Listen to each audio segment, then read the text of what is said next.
Bonjour à tous et bienvenue dans la pièce du fond, et aujourd'hui on va parler des adaptations cinématographiques du plus célèbre des Hérissons Bleus. Enfin, du seul Hérisson Bleu à ma connaissance en fait. En 2013, les droits d'adaptation du Hérisson sont acquis par Sonic. Sonic. Humour, jeu de mots, calembour. Nique ta mère. Voilà. Sony souhaite donc adapter Sonic sur grand écran et dès 2014, l'équipe de production est constituée. Un film qui est censé alterner entre prise de vue réelle et animation 3D. Pour la partie animation, Sony s'associe à une filiale de Sega ayant réalisé des cinématiques de jeux par le passé. Original Film, la boîte qui produit entre autres les Fast and Furious, se joint au projet et le film trouve également son duo de scénaristes qui ont auparavant collaboré sur Brooklyn Nine-Nine ou encore Combat Prof avec Ice Cube. Pas vu, mais ils ont collaboré dessus alors, je vous le dis. Un scénario qui sera plus tard réécrit par un autre duo de scénaristes, Patrick Cazet et Josh Miller, qui ont eux aussi collaboré sur plusieurs projets que je vais pas faire semblant de connaître pour le coup. Et une histoire c'est bien, mais il faudrait un réalisateur. Tout d'abord, c'est Tim Miller, qui sort tout juste de Deadpool, qui sera engagé comme producteur délégué. Quant à la réalisation pure et dure, ce sera Jeff Fowler qui sera choisi, un jeune réalisateur alors employé chez Blur Studios, studio d'animation et d'effets spéciaux fondé par Tim Miller. C'est les copains. En 2017, c'est Paramount qui récupère les droits d'adaptation, Sony les laissant tomber. Et c'est dommage parce qu'il y a vachement moins de jeux de mots à faire avec Paramount dans l'univers de Sonic. En revanche, l'équipe créative reste maintenue et dès 2018, après avoir dressé le casting, le film entre en tournage pour une sortie dès 2019.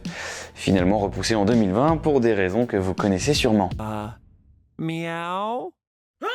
Sonic le film nous raconte donc l'histoire d'un hérisson bleu particulièrement véloce, forcé de quitter son monde pour échapper à des connards qui veulent s'en prendre à son pouvoir tout en assistant à l'ultime sacrifice de sa figure maternelle. Fuyant de monde en monde grâce à ses anneaux magiques et plutôt que de s'arrêter dans un monde avec des décors stylés, le hérisson finit par vivre sur Terre à Green Hills, l'endroit parfait pour tourner un téléfilm de Noël. Et oui, c'est bien de la frustration que vous entendez dans ma voix. Néanmoins, un soir où il joue seul au baseball, il génère involontairement une énorme vague d'énergie qui va attirer l'attention sur lui et sur Green Hills. Sonic sera donc pris en chasse par le Dr Robotnik, un génie excentrique lui aussi fasciné par le grand pouvoir du hérisson et interprété par Jim Carrey. Mais parce que c'est aussi un film sur l'amitié et sur la famille, Sonic pourra compter sur Tom, un flic de Green Hill qui l'observe depuis longtemps en secret et pour qui il voue une certaine admiration. Tom va donc épauler Sonic dans sa quête, échapper à Robotnik et retourner à San Francisco pour retrouver ses anneaux. Le film se conclut bien sûr sur Robotnik vaincu et exilé sur une planète champignon avec une promesse de vengeance, Sonic qui s'est trouvé une famille et qui n'est plus forcé de fuir, ainsi qu'une scène post-générique qui montre l'arrivée de Tails dans notre monde. Et ce film, il a rencontré un certain succès vu le buzz qu'il a généré. Un bad buzz dans un premier temps à cause du visuel de Sonic qui était inédit.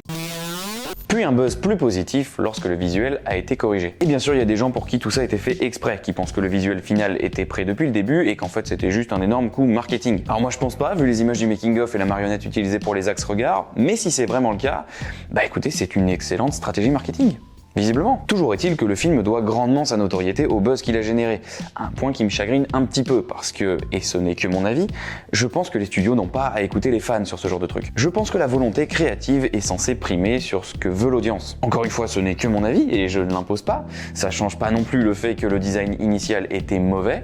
C'est juste que je préfère quand une décision créative est assumée jusqu'au bout, qu'elle soit bonne ou mauvaise. Parce que le résultat, c'est qu'avec tout ça, Sonic a rencontré un fort succès commercial. Un succès selon moi pas franchement mérité parce qu'il reste un film très oubliable, surtout pour un film qui est cuisiné depuis 2013. Pour moi, c'est un film ni bon ni mauvais. J'ai pas spécialement passé un mauvais moment devant, mais j'ai pas été spécialement embarqué non plus. L'histoire et même l'écriture de manière générale est on ne peut plus simple, les vannes ne sont pas vraiment orientées pour moi, et je garde quand même une petite frustration quant au choix de situer l'action à Green Hills plutôt que dans le monde de Sonic après une intro comme celle-là et ses magnifiques décors. Sonic se veut avant tout comme un film pour la famille et pour les enfants, et en ce sens, c'est logique, j'imagine, qu'ils ne prennent qu'assez peu de parti pris sur le fond ou sur la forme. Toujours est-il que il a bien marché, peut-être plus que ce qu'il aurait dû, et que fatalement, il a eu droit à sa suite, confirmée quasiment dans la foulée de la sortie du premier. Sorti en 2022, soit la même année que Uncharted ou Arthur Malédiction, et toujours réalisé par Jeff Fowler, le film s'ouvre sur la planète Champignon, comme le suggère très discrètement le film. On y retrouve Robotnik qui vit seul depuis 243 jours, un temps qu'il a mis à profit pour créer un mécanisme de réaction en chaîne en champignons qui lui prépare une boisson à base de champignons qui a l'air absolument dégueulasse.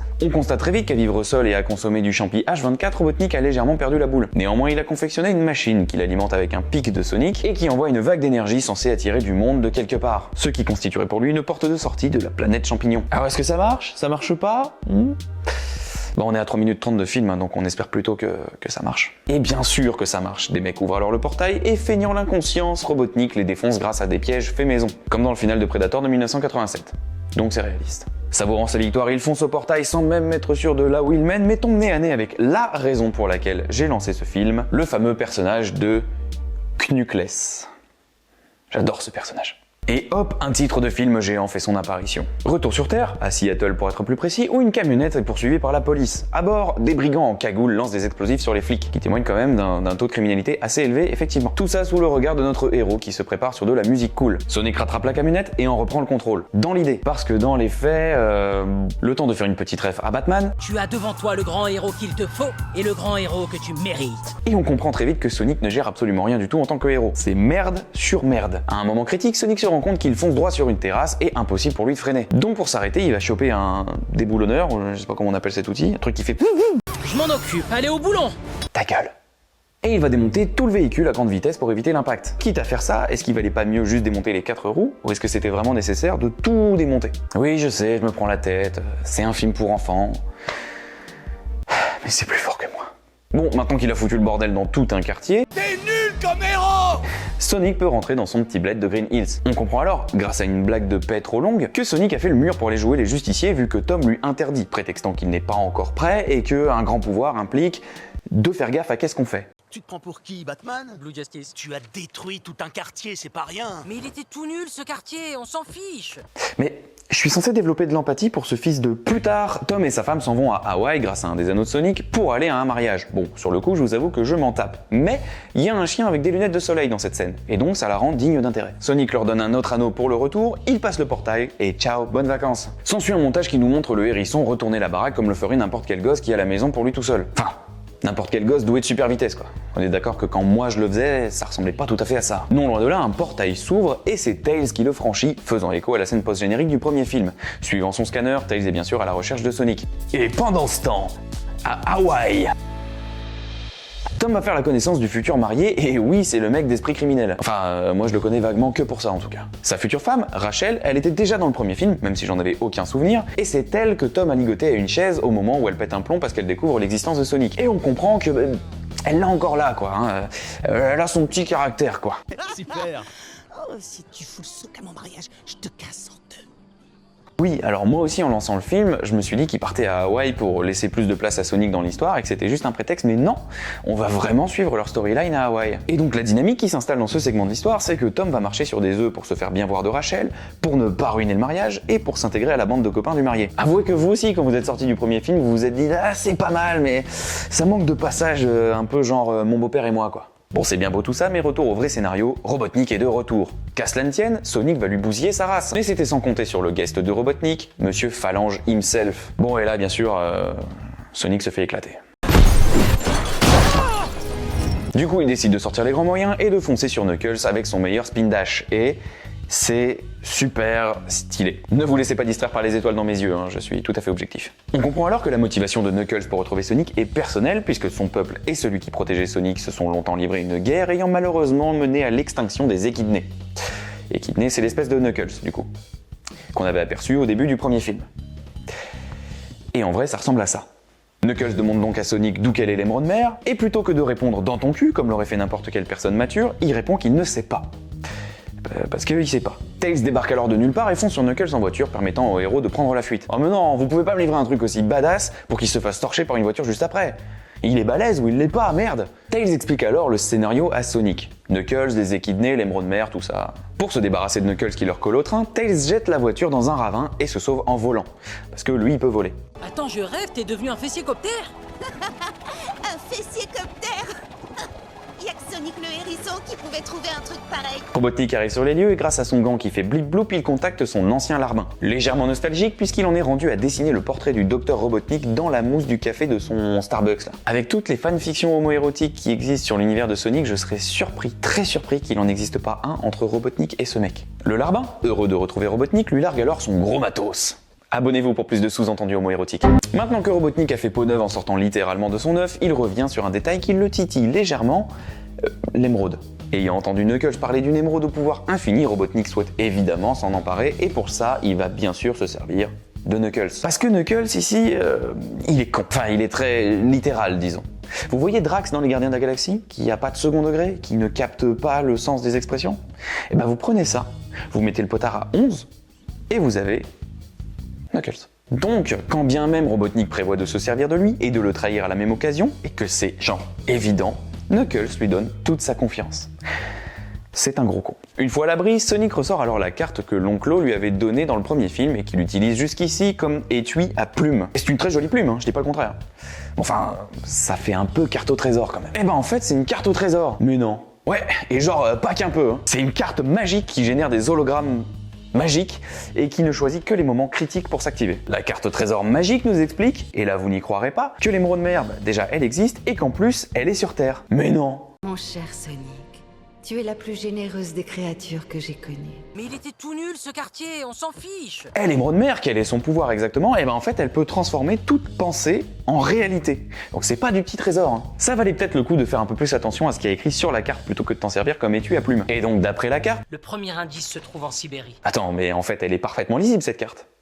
Donc, alors que tu connais la légende de l'émeraude mer, qu'il y a une évidente émeraude sur la carte et que la carte est assez claire pour que tu comprennes d'un seul coup d'œil que le premier indice est en Sibérie, pourquoi tu viens de dire ça? Il y a le symbole d'une émeraude sur la carte qu'elle m'a donnée. J'ai jamais su ce que ça pouvait bien faire là. Oui, non, d'accord, je sais, ça va, c'est un film pour enfants. N'empêche que ça reste quand même très très con. C'est parti.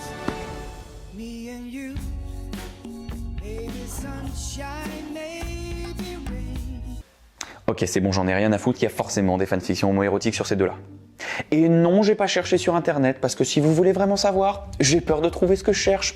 Bon, bref, direction la Sibérie du coup, pour chercher le premier indice qui mène à l'émeraude mer. Ou alors, direction Hawaï pour une petite partie de volleyball. Une émeraude magique, du beach volley. Tu me diras pour la séance de power yoga. Je suis motivé. C'est bien, Tom, vas-y, vas-y. Oh, hey, ne me fais pas.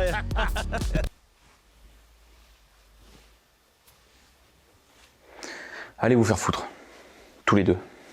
La nièce de Tom débarque toute fière pour lui montrer que c'est elle qui portera les alliances pour la cérémonie. Ouais, dans mon beau-père et moi, c'était un chat qui amenait les alliances. Il me semble que c'est légèrement plus stylé, mais bon. Et en bon tonton rigolo, Tom va taquiner sa nièce avec un bon vieux tour de magie, faisant disparaître une des alliances pour la retrouver derrière son oreille. Et ben ça me bute de vous le dire, mais c'est important pour la suite, comme moment. Plus ou moins. Regarde ces gars. Je voudrais que Sonic soit comme ça. Musclé? Noir? Non, bien entouré d'amis, de potes. Ah, parce que j'allais dire, il y aura Shadow dans le troisième film, si vraiment tu veux un hérisson noir. Après pour les muscles, je sais pas. Donc il y a à peu près une éternité de cela, je disais, direction la Sibérie pour le premier indice menant à l'émeraude mer. Oui. Ou alors, une scène un peu rigolote où Tails et Sonic font une battle de danse contre Woodkid, qui a un tatouage de lui-même sur le torse. Et je serais tenté de vous dire que cette scène ne sert à rien, mais disons juste qu'elle sert pas vraiment à faire avancer l'histoire.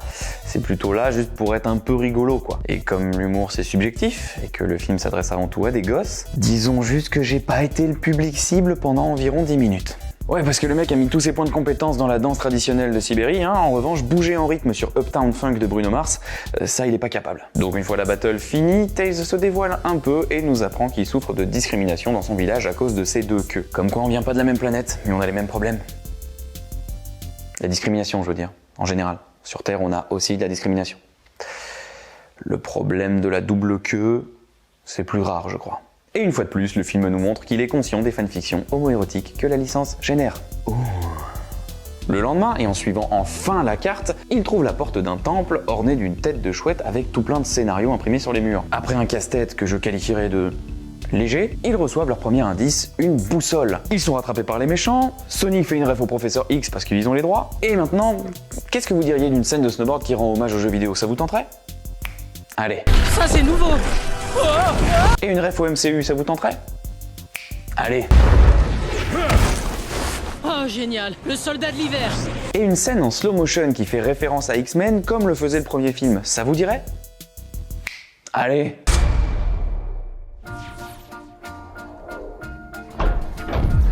Après la course-poursuite en snowboard, donc, Knuckles et Sonic sont rendus au bord d'une falaise, et alors qu'il pourrait battre son ennemi facilement, Knuckles décide plutôt de nous faire un petit point sur son passé. Faisons alors un parallèle avec Sonic pour nous montrer qu'ils ont perdu leur famille le même jour dans la guerre qu'ils se livraient. C'est moche la guerre, ça. Ça te change un équidné, quoi. Robotnik ressurgit et s'empare alors de la boussole. Tails est KO et une avalanche se déclenche, parce que quand c'est pas ta journée, c'est pas ta journée. Et là je vais vous demander toute votre attention, ok?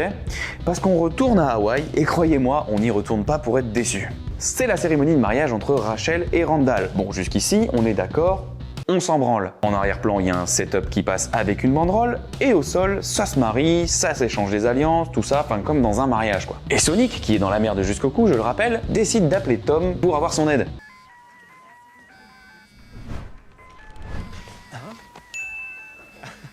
Désolé. Sonic ayant paumé tous ses anneaux un petit peu plus tôt, il a besoin de celui qu'il avait donné à Tom pour revenir d'Hawaï afin d'échapper à l'avalanche. Donc, et même si ça fait chier, pour aider Sonic, Tom lance l'anneau et ça marche pas. Ça marche pas parce que Tom il a fait de la merde pendant son tour de magie pourri et qu'il se retrouve avec l'Alliance. L'anneau magique, donc il est actuellement occupé à sceller l'amour de monsieur et madame Esprit Criminel. Donc, lui qui fait tout pour se faire bien voir depuis le début, il va devoir se griller devant tout le monde pour récupérer l'anneau. C'est cocasse comme situation. Hein. Sans déconner, ça rendrait pas mieux avec Ben Stiller et De Niro ? Mais attendez, c'est pas fini. Bien décidé à bousiller le peu d'estime que les mariés avaient encore pour lui, il réclame l'anneau devant tous les invités, ce qui lui est bien sûr refusé, alors il met une patate aux mariés, récupère l'anneau, ouvre le portail et ramène une avalanche au beau milieu d'une cérémonie de mariage à Hawaï. Le plus beau jour de leur vie, je ne sais pas, mais un jour dont ils se souviendront toute leur vie, ça oui. Surtout que ce n'est pas fini. D'un coup d'un seul, l'intégralité des invités sortent des guns et mettent Sonic en joue. Pourquoi ? Parce que ce sont tous des agents du FBI, y compris le marié, qui sort sa plaque de dessous son costume de mariée, comme ça. Vous n'avez pas idée du fou rire que j'ai eu à ce moment-là. Oui, parce que moi aussi, je pensais qu'ils avaient juste casté le mec d'Esprit Criminel, mais en fait non. Ils ont casté le mec d'Esprit Criminel dans le rôle du mec d'Esprit Criminel. Directeur de casting, c'est un métier quand même. Alors là, je dois admettre que tout ça là, je l'avais pas vu venir. Là-dessus, le film m'a cueilli. Et j'ai du mal à évaluer si c'est au premier degré ou pas, mais ça donne lieu à une bonne vanne. Donc tout le monde ici, en fait, c'est des agents? Vous aussi, vous êtes un agent? Non, Ah, vraiment, autant la scène de la battle de danse, j'étais pas le public cible, autant là, je me suis marré pour de vrai. Et c'est bon de le souligner parce que c'est pas souvent dans ce film. Donc la rencontre entre Randall et Rachel, leur histoire d'amour et même leur mariage, tout ça n'était qu'une opération du FBI pour approcher et capturer Sonic et ses potes. D'après vous, est-ce qu'on a le temps pour une sous-intrigue sur la véracité des sentiments de Randall envers Rachel? Moi je pense que non. D'après vous, est-ce que c'est le genre de sous-intrigue que je voulais trouver en lançant Sonic 2? Je vous avoue que j'aurais su m'en passer. Toujours d'après vous, est-ce qu'on va avoir cette sous-intrigue? Bien sûr que oui. Donc la mariée pète un boulon, la copine de Tom récupère les gadgets de Tails, et à elles deux, elles vont faire un genre d'opération commando pour libérer Sonic et ses amis. Puis on retrouve Randall, plein de remords pour avoir manipulé Rachel et organisé un mariage qui a dû coûter une blinde, regardez-moi cette jolie sculpture en glaçon, mais justement c'est Rachel que v'là avec toute la badessitude d'une femme déçue par l'amour. Le supérieur de Randall va alors essayer de taser Rachel, ce qui me semble un petit peu exagéré comme réaction, mais Randall va se sacrifier et prendre le coup à sa place, parce que figurez-vous qu'en fait il l'aime pour de vrai Rachel. Par contre, il me semble que tourner ce genre de plan est illégal depuis 2012. On est au-delà du plan cliché, hein. Dis-moi, Rachel, je vais mourir. non, pas du tout. T'as reçu un coup de taser, ça va aller. Waouh. Alors, je sais qu'aux USA, les violences policières sur un certain type de population basée sur du racisme, c'est un vrai problème. Mais c'est peut-être pas une raison pour le banaliser et vous y habituer, hein. Un coup de taser, c'est pas rien, hein. Surtout ceux du FBI. Ils doivent avoir des super tasers, quoi. Ils vont donc enfin pouvoir avoir une discussion sur la véracité des sentiments, ou est-ce que c'était réel, ou est-ce que c'était que de la manipulation pour le travail et tout, et figurez-vous qu'en fait ils s'aiment pour de vrai. Vous vous rappelez quand il y avait Sonic et sa bande dans ce film Sonic? Ouais, moi non plus. Non mais je suis désolé, mais dans un film qui m'a vendu une émeraude magique surpuissante, vous pouvez pas me demander de m'intéresser au mariage de Jean-Michel et Jean-Micheline. Donc, retour au scénario, Knuckles et Robotnik se rendent à l'endroit indiqué par la boussole et l'insèrent dans le truc là, parce que c'est une boussole et une clé, et il se passe ça. Donc la boussole était le premier indice et l'unique indice en fait qui mène à l'émeraude.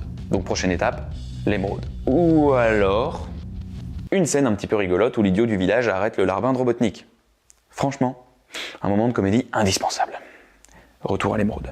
Une fois libéré, Sonic brave sa peur de l'eau pour rejoindre l'émeraude qui se trouve dans un immense temple labyrinthe avec des pièges partout.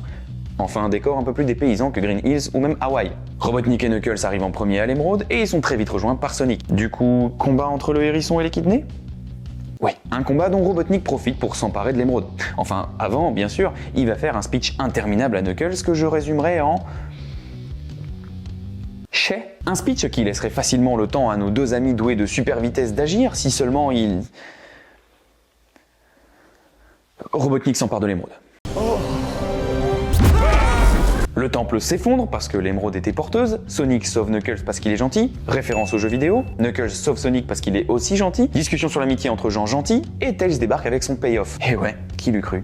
On retrouve l'idiot du village et le larbin dans un autre moment à se taper les cuisses par terre, et j'en ai rien à foutre que ça soit pas ça l'expression, et Super Botnik débarque. L'armée intervient alors pour arrêter Super Botnik. Vous êtes fini, Robotnik. On va voir si vous faites le poids sans vos ridicules gadgets. Voir s'il fait le poids sans ses gadgets. Il lévite et il fait des éclairs. Vous êtes censé vous sentir en danger, au moins un peu. Moi j'ai vu une cassette faire ça une fois, croyez-moi j'aurais dû me méfier davantage. Robotnik utilise ses super pouvoirs pour démonter tous les véhicules aux alentours. Il démonte les bagnoles, les chars, les hélicos, les trains, le larbin, il démonte tout. Surtout le larbin a priori du coup. Et avec ça il se fabrique un robot géant et je dois dire, j'adore les robots géants. Mais je ne suis pas objectif, je sais. Ce n'est pas la solution à tous les robots géants, on est d'accord. Tous les films n'ont pas à se terminer avec un robot géant. Si Amélie Poulain se terminait avec un robot géant, ça ne rendrait pas le film meilleur, on est d'accord. Bon bah en tout cas celui-là il se termine avec un robot géant et c'est trop cool. C'est donc l'heure pour nos héros de mener leur ultime combat face à Robotnik. Donc Knuckles tente un truc mais ça marche pas, Sonic... voilà, et Tails tente un truc mais ça marche pas non plus. Comment avez-vous fait ça? C'est décrit dans le manuel.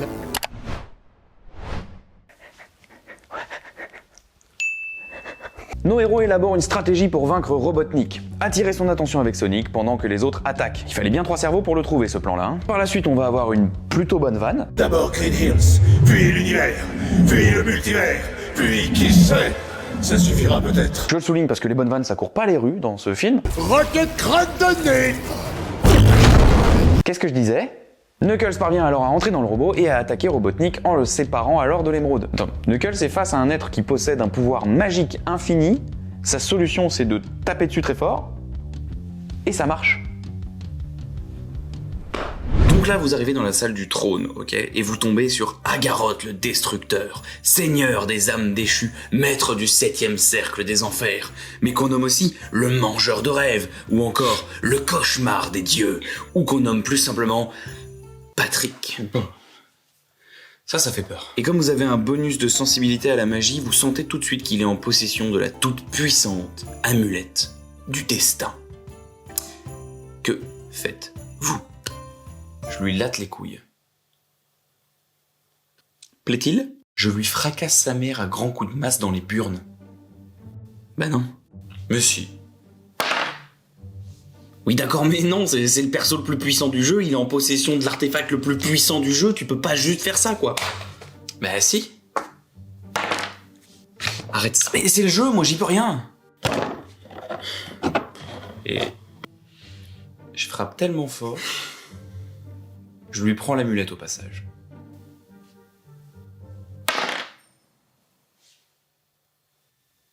Bon ok, tu sais quoi? On va faire un Sky Joe, et ce sera très bien. Privé de la puissance de l'émeraude, le robot s'effondre. Non, non, non, non, non, non! Ordinateur, batterie secondaire! Batterie secondaire. Pardon? Le truc était alimenté par le pouvoir suprême de mon cul il y a 2 secondes et batterie secondaire? Bon ok, tu sais quoi, je m'en bats les couilles, batterie secondaire. Tandis que le robot se relève, Sonic va péniblement essayer de récupérer l'émeraude. Il y parvient finalement avec l'aide de Tom et de sa femme, mais malheureusement elle se brise en 1000 morceaux. Du coup ils se font écraser. Enfin... non, bien sûr que non. Pour le plus grand plaisir de beaucoup, moi le premier. Oui. Oui. Oui. Yes! Je suis objectif. Dans la badassitude la plus totale, Super Sonic rend hommage à Sonic X et transperce le robot de part en part, parvenant ainsi à battre Robotnik. Malheureusement, Sonic est corrompu par le pouvoir de l'émeraude et invoque un... ah bah non, non, ça va, pas corrompu. Knuckles répare l'émeraude, parce qu'il peut, grâce au pouvoir de ses patounes qui réparent les émeraudes, et décide avec Tails et Sonic de créer les Avengers de l'émeraude, la protégeant alors pour qu'elle ne tombe jamais entre de mauvaises mains. Voilà. Donc ils font ça, et 5 minutes après, ils se cassent en oubliant l'émeraude dans une glacière. J'ai failli oublier ça. Notre monde est entre de bonnes mains, et le film est fini. Enfin presque, puisqu'on a droit à une scène post-générique durant laquelle le lard surprend une conversation qui évoque le projet Shadow. Ah les bâtards. Et le film est fini. Comme je vous l'ai dit, j'étais allé voir Sonic 1 plus ou moins pour la vanne et surtout pour Jim Carrey, parce que je suis allé avec un copain qui, comme moi, aime beaucoup cet acteur-là. Au final, j'ai le souvenir d'un film très quelconque. Mais ni bon, ni mauvais. Le scénario et son développement sont très basiques, ce qui encore est pas forcément un défaut, mais c'est juste que c'est le cas. La réalisation est assez fonctionnelle, en dehors de quelques séquences par-ci par-là, ça filme ce qu'il y a à filmer, sans plus. Et les quelques scènes qui sortent du lot, tu les as déjà vues à peu près partout. Les FX étaient ok, plus que ok, même si on considère que les mecs ont dû tout refaire au dernier moment. Et pour ce qui est des multiples références que le film faisait, dans les dialogues, dans les blagues ou même dans les choix des musiques, on va dire que c'était un film de son époque. Mais bon, c'est surtout que tu sais pourquoi tu signes quand tu vas voir un film Sonic. Malgré tout, le film avait quand même fait quelques choix qui m'avaient un peu frustré. Déjà, et ça j'en ai déjà parlé, le choix de situer l'action sur Terre plutôt que dans le monde de Sonic. Les décors de la scène d'intro me plaisaient beaucoup, j'aurais aimé avoir ça tout du long, mais non. L'action se passe dans un décor de comédie romantique de Noël. Vous savez, ce genre de téléfilm où une citadine complètement snob avec un poste très important dans un building quelconque doit retourner dans le village de son enfance à contre-cœur pour vendre la maison de ses parents et où finalement elle tombe amoureuse du BG du village, sûrement bûcheron, pour finalement réaliser qu'elle est plus heureuse dans ce village plutôt qu'à courir après une carrière parce que dans la vie, c'est important de savoir d'où on vient pour savoir où on va. Voilà, vous prenez ça, et là-dedans vous rajoutez un hérisson bleu, et puis ensuite le choix de faire un espèce de road movie avec Sonic, je veux dire, ton perso peut littéralement se déplacer plus vite que le son, et tu le mets dans un pick-up. Bon, après tout ça c'est pas des défauts en soi, je pense surtout qu'il faut savoir reconnaître quand on n'est pas le public cible d'un film. Clairement les scènes de danse rigolotes et les quelques vannes pourries n'ont pas été faites pour moi. Sonic 1 donc c'était pas un mauvais moment, mais c'était pas incroyable non plus. Je suis pas sorti de cette salle en voulant le revoir et surtout pas en voulant voir la suite. Contrairement à Kong, dont j'ai déjà parlé sur la chaîne et que j'ai été voir un petit peu dans le même contexte, c'est-à-dire avec aucune attente, que je suis allé voir avec un copain et où on a passé un super moment parce que le film nous prenait à contre-pied et qu'il y avait des trucs super clichés qui avaient fini par nous faire beaucoup rire. C'est pas le cas dans Sonic 1, pour le coup. Et donc là, vous me voyez mitigé parce que cette suite, je trouve qu'elle fait mieux sur certains points, elle fait pire sur d'autres et elle joue quand même vachement sur la nostalgie pour avoir un fort taux de rétention. Bon, déjà le scénario et le développement, l'écriture en général reste très basique. Cependant, le film il s'oriente quand même vraiment pour les enfants. Plus encore que le premier, il me semble, de mémoire. Ça amène plein de facilités et plein de raccourcis scénaristiques sur lesquels je vais pas m'attarder plus que ça, parce qu'on va encore me rétorquer que c'est un film qui s'adresse aux enfants et que c'est pas dramatique. Parce que, et là je fais un petit aparté, si beaucoup d'entre vous comprennent que je force le potard de la mauvaise foi dans mes résumés pour faire des vannes, certains me trouvent dur avec les films dont je parle, ou alors sont juste pas d'accord et se sentent obligés de me l'expliquer dans les commentaires. Ici, je vais donc essayer de pré-shot les commentaires qui vont m'expliquer que je suis trop dur avec le film et que je me prends trop la tête en me disant « ça va ». C'est pour les enfants. C'est vrai, c'est un film qui s'adresse aux enfants et même à la famille de manière générale. Donc il faut le traiter avec l'ambition qu'il a. Mais c'est quand même un argument avec lequel je suis à moitié d'accord. Et ce, pour 3 raisons. La première, elle est purement personnelle, c'est que si je me souviens de l'enfant que j'étais à 7-8 ans, ce qui est pas très compliqué parce que j'ai très peu pris en maturité en 20 ans, mais je pense que ce film-là m'aurait pas beaucoup plus fait rire à l'époque qu'aujourd'hui. Même à cet âge-là, je crois que les blagues de paix, c'était pas mon truc.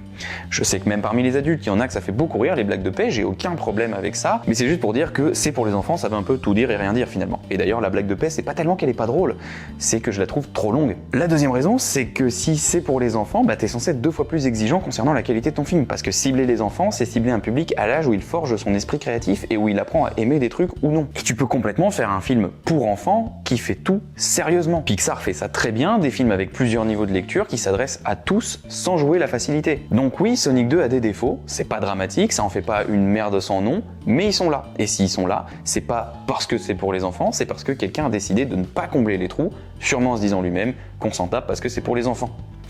Et du coup, là, je suis moins d'accord. La troisième raison, c'est que, mine de rien, c'est pas un film qui s'adresse que aux enfants. Parce que oui, on a des blagues de paix, oui, on a le fessier-coptère, mais on a aussi une blague sur l'épilation pubienne de la mariée. La fleuriste, c'est un agent. Le photographe aussi. La fille qui m'a épilé hier au spa. Je sais pas si c'est un truc qui parle aux gosses, ça. Puis de toute façon, le film il est aussi fait pour les adultes, C'est pas les gosses qui sont les premiers fans de Sonic à la base. Le manuel de Mega Drive, c'est pas une rêve que tu mets pour les enfants, ça. Tu le mets pour les trentenaires et les quarantenaires qui ont un passif avec cette notice. Donc encore une fois, je suis d'accord que vu l'ambition du film, on va pas s'acharner dessus et lui reprocher son écriture, j'aime juste pas l'idée que c'est pour les enfants, soit un argument pour justifier qu'un film ne vole pas haut ou qu'il prenne des facilités. Après, même si le film n'a pas d'énormes ambitions et que ça reste un divertissement, je trouve qu'il gâche quand même un petit peu son potentiel. Il développe très peu ses personnages et ses enjeux. Tails et les discriminations qu'il a subies, ce sera pas développé. Le parallèle entre Sonic et Knuckles, qui ont perdu leur famille le même jour, qui se retrouvent opposés dans une guerre dont ils ignorent tout, et qui ont plus en commun que ce qu'ils pensent, pas développé. L'amour sincère de monsieur et madame esprit criminel à Hawaï, un poil trop développé, si vous voulez mon avis. Je trouve que le film se prive quand même d'un sous-texte qui était juste là, à portée de main, et plutôt que de développer des trucs ou de porter un petit message, il met des blagues de paix, des scènes de danse rigolotes ou des passages avec l'autre abruti qui essaye de manger un faux donut. Ça a beau être un film pour la famille, je pense qu'il a le droit de développer des enjeux et de porter un petit message. Encore une fois, Pixar fait ça très bien. It's roasting time. Bonjour. Je me permets une petite intervention venue tout droit du futur parce qu'entre le moment où j'ai tourné la vidéo et le moment où elle va sortir, c'est-à-dire une éternité, est sorti le film Transformers One, ou le commencement, je crois en français. Moi je l'ai vu en anglais. Et c'est un film qui illustre parfaitement ce que j'essaie d'expliquer dans la conclusion de ma vidéo en fait. Alors tout d'abord je précise que je suis absolument pas un pro de la licence Transformers. Je connais pas le lore dans les détails, donc ça se trouve Transformers le commencement, ça se torche avec le canon. Je n'en sais rien, je suis pas bien placé pour en juger et honnêtement, je m'en fous un peu, c'est pas ce que je veux faire. Moi, je m'intéresse au film en tant que pur objet filmique, et en ce sens, c'est une pure réussite. Le parallèle avec Sonic, d'ailleurs, il est très intéressant, parce que dans les deux cas, on a une ancienne licence qui s'adressait aux enfants, des jouets dans un cas, des jeux vidéo dans l'autre, pas tout à fait à la même époque, mais enfin vous voyez l'idée. Dans les deux cas, ce sont des licences qui reviennent sur grand écran pour parler aux enfants d'hier et d'aujourd'hui donc, et dans les deux cas, ce sont des licences portées par la Paramount. Et la différence de traitement entre les deux, elle est abyssale. Transformers One, sans spoil et en deux mots, ça parle de petits robots qui travaillent dans une mine pour extraire une espèce de source énergétique nécessaires à leur survie et à leur existence dans leur société parce qu'ils vivent sur une planète mourante ou du moins très très mal en point. Et des petits robots donc qui vont se rendre compte un jour que ce sur quoi est basée leur vie, leur société et ce pourquoi ils se tuent à la tâche quotidiennement depuis toujours, est basé sur des mensonges. En soi donc Transformers One ça ne réinvente rien, c'est une histoire que vous avez déjà vue partout avec des retournements de situation et des révélations déjà vues partout et un bon gros MacGuffin au milieu du scénario. Mais le truc c'est que c'est incroyablement bien traité en fait. Je suis désolé, je tourne ça vraiment à l'arrache, j'ai mes notes et il faut que je les lise. Transformers One c'est un film qui parle d'aliénation au travail, ça parle de lutte des classes, de contrôle des masses, de comment on contrôle le peuple par le mensonge avec des idoles et par le divertissement. Ça se sera montré dès le début par l'énorme course qui a lieu dans la ville et auquel nos héros vont essayer de participer, mais c'est montré plus subtilement à un moment où un héros va sauver des opprimés en envoyant balader un ennemi dans une borne d'arcade, la détruisant au passage. Donc on élimine le geôlier et la source de divertissement pour ouvrir les yeux au peuple. Transformers One, ça parle aussi de la nécessité de se rebeller contre le système, de ne pas se laisser formater, mais ça montre aussi comment certaines personnes peuvent se complaire dans ce formatage. Comment on peut en venir à embrasser le système parce que c'est ce qu'on a toujours connu et qu'on a l'impression de lui devoir quelque chose. T'as littéralement des moments où un personnage va ouvrir les yeux à un autre en lui disant « Regarde le système comme il te manipule, regarde tes leaders comme ils te mentent », et en réponse à ça, les personnages vont lui balancer « Mais pourquoi t'as besoin de faire ça? Pourquoi t'as besoin de m'ouvrir les yeux là-dessus? Pourquoi t'as besoin de détruire le modèle que j'ai toujours connu, qui m'a forgé et qui m'allait très bien ?» Évidemment, ça parle d'amitié comme film, et de comment des gens qui s'aiment peuvent en venir à s'opposer à cause de leurs convictions ou de leurs traumas. Le film traite de tout ça, sur une base de robots qui se transforment en véhicules. Encore une fois, je dis ça sans condescendance pour les fans de Transformers, c'est juste que, vu de loin, en simplifiant à mort, et pour le commun des mortels que je représente, Transformers, ça reste des robots qui font pour transformer en bagnole de sport. Bon, je croyais que c'était ça, Transformers. Eh ben non, dans ce film-là, c'est infiniment plus intelligent. Et là, je parle du fond, mais je pourrais parler de la forme, c'est pareil. L'animation, elle est particulière, ça j'admets, on n'aime pas, mais en ce qui me concerne, 80% du temps, ça n'a pas été un problème du tout. Les décors, ils sont super beaux et assez inventifs, mais surtout, ils sont bien filmés. La réalisation les met vachement bien en valeur. Pour le coup, c'est vraiment une aventure avec un grand A qui va trimballer ses personnages super loin de leur point de départ, les faire passer par plein de décors super dépaysants, des décors qui en plus offrent des chouettes possibilités de mise en scène. Là, en l'occurrence, je pense notamment à une scène dans un train quand ils quittent la ville pour aller dans les terres sauvages. Si vous l'avez vu, vous voyez à peu près de quoi je parle. Il y a une course-poursuite à un moment dans un train, et la manière dont ça se passe et les technologies qu'on côtoie dans le train offrent, je trouve, 2-3 possibilités de mise en scène assez sympas qui sont bien exploitées par le film en fait. Et ça, c'est vraiment un détail dans le film, c'est une petite scène, c'est pas giga important, c'est juste une manière de passer d'une péripétie à une autre et de sortir les personnages de leur cadre de départ. Mais ça m'a marqué parce que juste c'est bien fait en fait. Il y a aussi de magnifiques couleurs partout, dans les décors, dans les robots, dans leurs armes et dans la manière dont ils sont conçus, c'est vraiment très joli, mais surtout ça a du sens, encore une fois, notamment pour ce qui est de représenter l'alignement moral de certains personnages. Ça va beaucoup se passer dans les yeux. Oui, d'ailleurs, il y a aussi une vraie iconisation des personnages, et c'est important parce que c'est une histoire qui est énormément basée sur des icônes déchues, des icônes du passé qu'on idolâtre encore. Quand il s'agit de les montrer, c'est systématiquement épique, c'est systématiquement glorieux, et parfois c'est aussi très triste. Et pour finir avec 2 points qui font cruellement défaut à Sonic, l'humour et les références. Chez Transformers, l'humour il est très bien dosé. Les vannes sont assez peu nombreuses et elles sont pas du tout lourdes quoi. En fait, la plupart du temps, elles sont même vraiment drôles. Genre elles m'ont vraiment fait rire sincèrement. Notamment vers le tout début, il y a une blague autour du héros et de sa capacité à se transformer. Le film joue sur nos attentes et sur ce qu'on connaît vaguement des personnages, et il en fait une vanne. Moi je me suis fait avoir. Et pour ce qui est des rêves, s'il y en a, je les ai ratés. Mais en fait, c'est justement ça qui est important. Chez Sonic, quand il y a une ref, on met le film sur pause pour vous faire une ref. On met le récit entre parenthèses et on vous fait un bon gros clin d'œil qui clignote. Si t'as pas la ref, tu te rends compte que le film essaye de communiquer avec toi et qu'il y arrive pas parce que je sais pas, est-ce qu'on peut passer à... Dans Transformers, j'ai pas senti ça du tout. Et comme encore une fois, je suis pas un gros nerd de l'univers, soit ça veut dire que des refs, il y en a pas beaucoup, voire pas du tout, soit ça veut dire qu'elles sont très bien intégrées au récit et que du coup, je me suis pas rendu compte qu'elles étaient là. Les scènes d'action sont super bien faites, que ce soit la course du début du film dont je vous ai parlé tout à l'heure, ou alors les combats, ça part dans tous les sens et pourtant ça reste lisible. Le rythme est super bien géré, entre les moments d'action, les moments de tension, les moments de relâchement, les moments émouvants. Les setup payoff ont du sens et la musique sert aussi le propos. Encore une fois, grâce à la musique, les menaces sont inquiétantes et les moments tristes sont émouvants. À la fin notamment, si vous avez vu le film, vous savez peut-être de quoi je vais parler.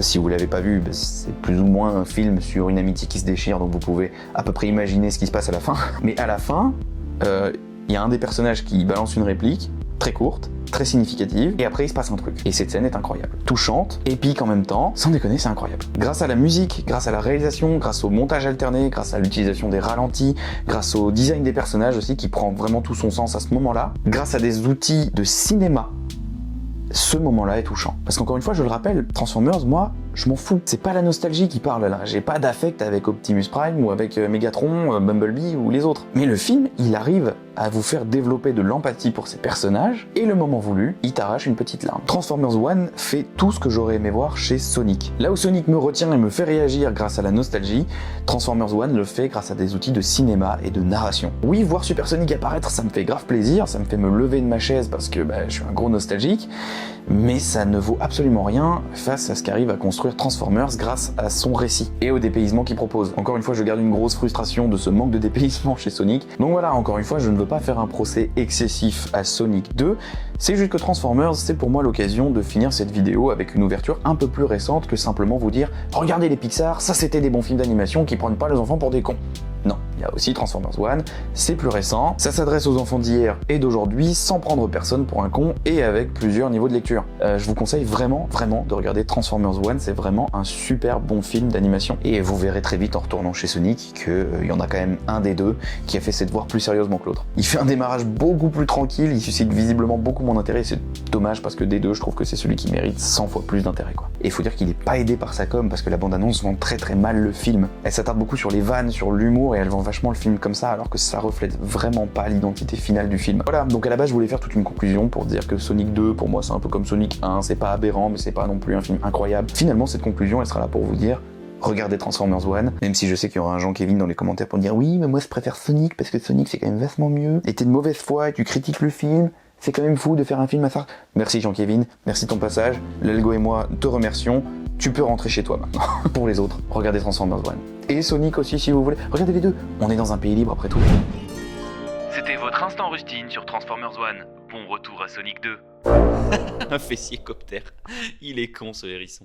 Malgré tout, je trouve que le film prend quand même du galon niveau réalisation. Il y a quelques jolis plans, souvent très symétriques, genre le plan à l'intérieur du robot, ou encore celui sur la plage où l'émeraude se dévoile. Je trouve ces plans-là très jolis et très satisfaisants. Il y a aussi des plans super épiques avec Sonic et Knuckles quand ils s'affrontent. Des plans qui rentrent très bien avec les effets de lumière, je trouve. Tu sens que Sonic a trouvé son égal niveau menace et franchement ça fait plaisir. Je trouve que ça manquait au premier. Et même en fait de manière générale, le film est plus fun parce qu'il ramène plus d'éléments de l'univers de Sonic dans le film. Parce que bon, dans le 1, un hérisson bleu rapide qui devient ami avec le shérif d'une petite ville.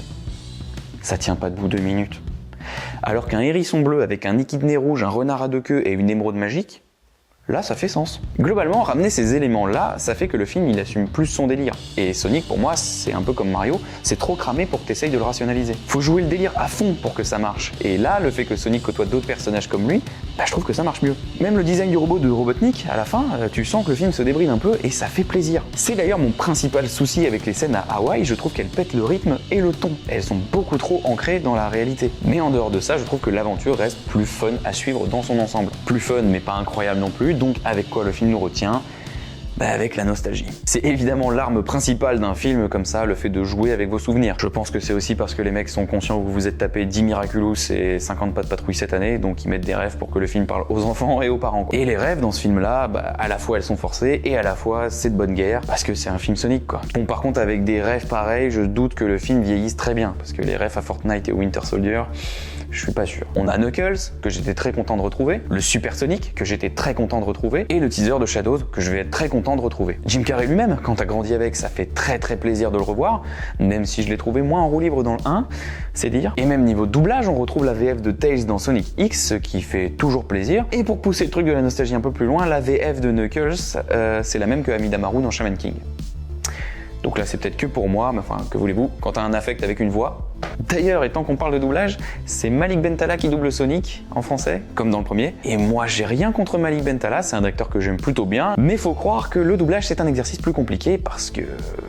Bah déjà, il me saoulait dans le premier, mais là... Encore une fois, je me doute qu'il colle à la direction d'acteur, mais chez moi, ça marche vraiment pas, quoi. Donc pour résumer, je trouve que le 2, il est un peu comme le 1. Ni bon ni mauvais, il est ok niveau divertissement si on passe au-dessus de l'humour qui est vraiment pas dingue. Un film pour la famille, et bien qu'il peine à développer ses personnages et ses enjeux, se concentrant sur du divertissement pur et simple, bah je le trouve quand même plus fun. Je serais déjà plus partant pour le revoir que le premier, par exemple. Et le pire, c'est que sachant qu'il y aura Shadows dans le 3, eh ben j'ai envie de voir le 3 maintenant. En espérant qu'il aille le plus loin possible dans le délire et le plus loin possible de Green Hills. Et mine de rien, ça fait déjà une longue conclusion pour un film sur lequel je pensais pas avoir grand chose à dire, donc il est temps pour moi de vous dire au revoir. N'hésitez pas à vous abonner si ce n'est pas déjà fait. Venez me rendre visite sur le compte Instagram si le cœur vous en dit. Pour le coup, j'y poste des conneries qui n'ont pas toujours de rapport avec les vidéos YouTube, mais c'est là-bas que je communique sur les sorties des vidéos. En revanche, j'y mets aussi des trucs sur les tournages ou d'autres conneries, enfin ça dépend, c'est un petit peu mon bac à sable à moi. Sur ce, je vous souhaite une bonne journée, une bonne soirée ou une bonne nuit. À la prochaine, prenez soin de vous. Ciao. Et regardez Transformers One, bordel de merde!